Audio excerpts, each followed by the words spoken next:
நேயர்களுக்கு வணக்கம். நீ நம்ம பார்க்க போகிற திரை விமர்சனம் வந்து மெட்ராஸ் உப்மா கம்பெனி. ஐயோ சாரிங்க, மெட்ராஸ் மாஃபியா கம்பெனி.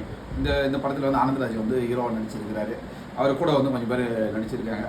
படத்துடைய கதை என்னன்னு சொல்லிட்டு பார்த்தீங்கன்னா, சென்னையில் மிகப்பெரிய ஒரு தாதா ஏகப்பட்ட கொலைகள் பண்ணுறாரு. அவர் வந்து 2 பொண்டாட்டி, ஒரு பொண்ணு, ஒரு பையன். ஒரு பொண்டாட்டியோட பையன் வந்து கொஞ்சம் மனநலம் பாதிக்கப்பட்டாங்க. 2வது பொண்டாட்டிக்கு ஒரு பொண்ணு இப்படி இருக்கிறாரு. இவர் சுற்றி நிறைய ரவுடிங்க. இவர் வந்து இவர் மேலே எந்த கேஸும் வாங்க மாட்டார். ஆனந்தராஜ் எல்லாத்துக்கும் ஆள் செட் பண்ணி அப்படி பண்ணிட்டு இருப்பார். இவரை என்கவுண்டரில் போகிறதுக்கு தமிழ்நாடு போலீஸ் வந்து வழக்கம் போல் பிளான் பண்ணுறாங்க. அது ஒரு ஸ்பெஷல் லேடி ஆஃபீஸரை அப்பாயின்ட் பண்ணுறாங்க.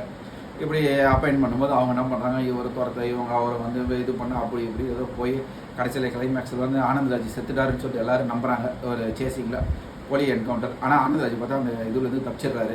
தப்பிச்சுட்டு வீட்டுக்கு வந்து அவர் டெத்துக்கு அவர் தாடியெல்லாம் வச்சுட்டு வராது. மாறு வேஷத்தில் வராது. முக்கியமாக நோட் பண்ணிங்க, மாறு வேஷத்தில் வராரு. தாடி வச்சுட்டு யாராலையும் கண்டுபிடிக்க முடியாது. அந்த மாதிரி அங்கே வராரு. அங்கே வந்து பார்த்தா பொண்டாட்டிக்கெல்லாம் சொத்துக்கெல்லாம் அடிச்சிக்கிறாங்க. அவராங்க எல்லாமே பண்ணுறாங்க.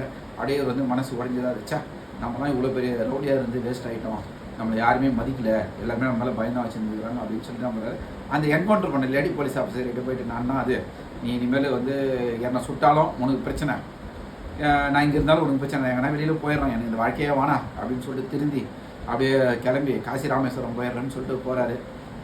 இதுதான் இந்த படத்துடைய மெட்ராஸ் மாஃபியா கம்பெனி படத்துடைய கதை எது கேட்டாங்கன்னு தெரியல, யார் நடிச்சிருக்காங்கன்னு தெரியல, ஏன் நடிச்சிருக்காங்கன்னு தெரியல, ஏதோ நடிச்சிருக்காங்க.